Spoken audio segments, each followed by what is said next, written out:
Nanjye mbashimira mwebwe mwese mudahwema kudukurikira umunsi ku munsi. None tariki 19 Werurwe turahimbaza umutagatifu Yozefu. Yozefu bivugwa ko yavukiye i Betelehemu, nubwo itariki yavukiyeho nyayo itazwi.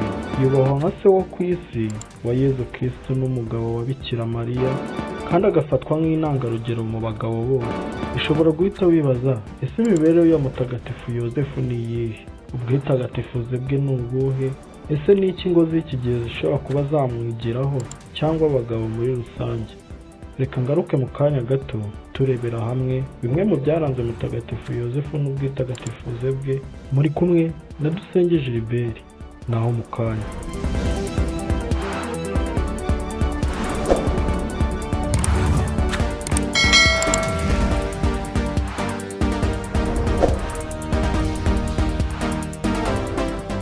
Nk'uko nari mbibabwiye, uyu munsi tariki 19 Werurwe turazirikana umutagatifu Yozefu. Yozefu ahembwa kuba umugabo ukiranuka. Ubu ni uburyo bwo kuvuga ko Yozefu yari umuntu mwiza kandi w'intungane mu buryo asangira kwera n'Imana.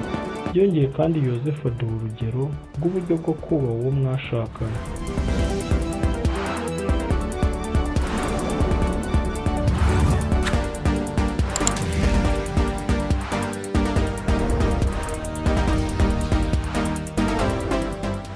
Urebye imibereho ya mutagatifu Yozefu, yabayeho yicisha bugufi kandi yubaha Imana, akora akazi k'ububaji Nazareti.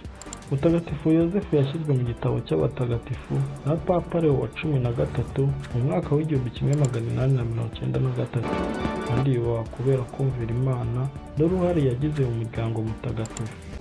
Bavuga ko yapfuye mu mahoro, apfira mu biganza bya Yezu Kristo, akikijwe na Mariya, nubwo itariki nyayo n'urupfu rwe bitazwi.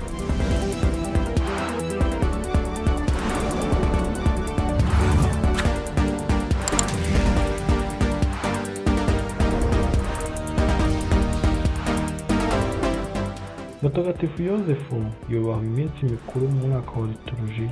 Ibi birori bidutera inkunga yo kureba uruhare rwa Yozefu nk'umugabo n'umutware w'umuryango mutagatifu. Urugero rwa Yozefu nk'umugabo rushobora kugaragara neza mu buryo yubaha Mariya.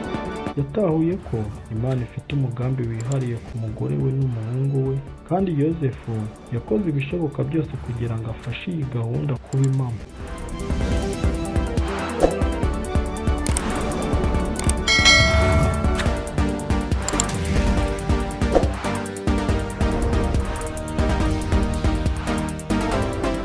Igihe Yozefu yahabwaga amahirwe yo kureka umuhamagaro we mu buzima bwubatse, mu gutandukana na Mariya cyangwa kumusiga, yarwanyije ikigeragezo kandi aguma iruhande rwe atanga inkunga n'urukundo.